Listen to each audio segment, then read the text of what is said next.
छत्तीसगढ़ में मंत्रिमंडल विस्तार को लेकर फिर से सुगबुगाहट शुरू हो गई है। चर्चा है कि छत्तीसगढ़ में मंत्रियों की संख्या को लेकर हरियाणा का फॉर्मूला लागू किया जा सकता है। अगर ऐसा हुआ तो राज्य में मंत्रिमंडल में मुख्यमंत्री समेत 13 नहीं बल्कि 14 सदस्य होंगे।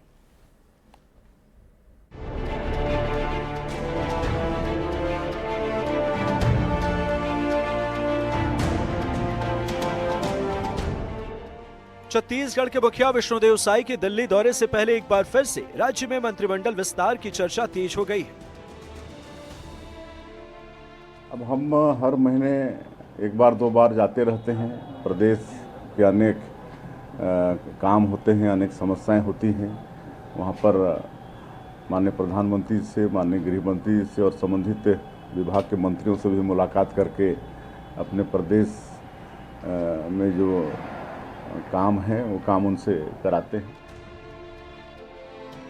दिल्ली दौरे को मुख्यमंत्री भले ही रूटीन वर्क बता रहे हैं, लेकिन चर्चा तेज है कि इस बार मंत्रिमंडल विस्तार पर आला कमान से चर्चा कर अहम फैसला हो सकता है।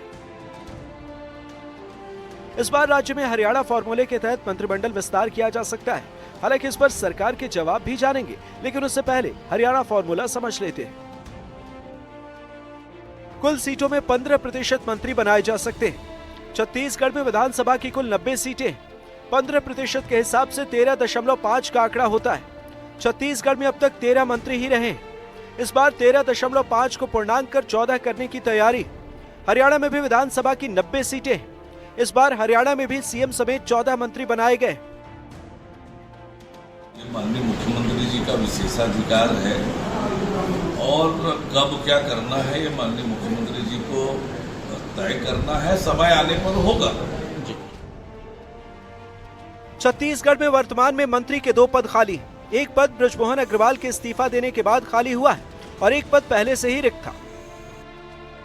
हरियाणा फॉर्मूले के तहत मंत्री पद बढ़ाने के बाद छत्तीसगढ़ में मंत्रिमंडल विस्तार के बीच 3 नए मंत्री राज्य को मिल सकते हैं। हालांकि मंत्रियों की नियुक्ति को लेकर विपक्ष हमलावर है। छत्तीसगढ़ में जब से भारतीय जनता पार्टी की सरकार बनी है तब से ये हाल है कि एक टूथलेस टाइगर की भूमिका में है। लगभग 2 साल हो गए हैं, मंत्रिमंडल का भी पूरा गठन ठीक से नहीं कर पाए हैं। हर बात के ऊपर दिल्ली के ऊपर निर्भर रहना है। डबल इंजन की सरकार होने का दावा करते हैं। मुझे तो लगता है ये डबल इंजन पूरे डब्बों के एक इंजन इस पार है, एक इंजन इस पार है, दोनों अलग अलग दिशा में खींच रहे हैं। उसका असर ये हो रहा है कि गाड़ी वहीं की वहीं खड़ी है। जो कुछ मंत्री हैं वो भी अभी भ्रष्टाचार में लिप्त नजर आ रहे हैं। कुछ मंत्री कुर्सी में बैठ के बुआई और रुपाई का काम कर रहे हैं। तो लगभग 1-2 मंत्री को छोड़कर सभी मंत्री की यह स्थिति है कि अपनी दायित्व को पूरी ठीक तरह से निभा पाना मुश्किल है। मंत्रिमंडल विस्तार की चर्चाओं पर विराम कब लगेगा? क्या इस बार सीएम के दिल्ली दौरे में नए मंत्रियों के नाम तय होंगे? इसके जवाब भविष्य में ही मिलेंगे, लेकिन हरियाणा फॉर्मूला लागू होने के बाद राज्य को मंत्री का एक नया पद जरूर मिल जाएगा। एनडीटीवी के लिए रायपुर से नीलेश त्रिपाठी की रिपोर्ट।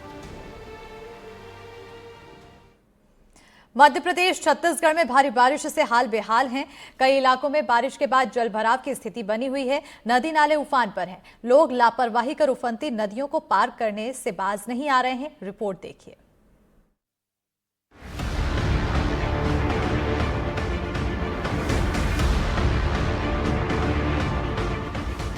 ग्वालियर में रिकॉर्ड तोड़ बारिश ने प्रशासन के दांव की पोल खोल कर रख दी है। शहर की खराब ड्रेनेज और सीवरेज व्यवस्था ने लोगों की परेशानियों को बढ़ा दिया है। ऊर्जा मंत्री प्रद्युम्न सिंह तोमर की विधानसभा क्षेत्र नरसिंह नगर के घरों में कमर तक पानी भर गया है। घर के राशन से लेकर बच्चों की किताबें और जरूरी सामान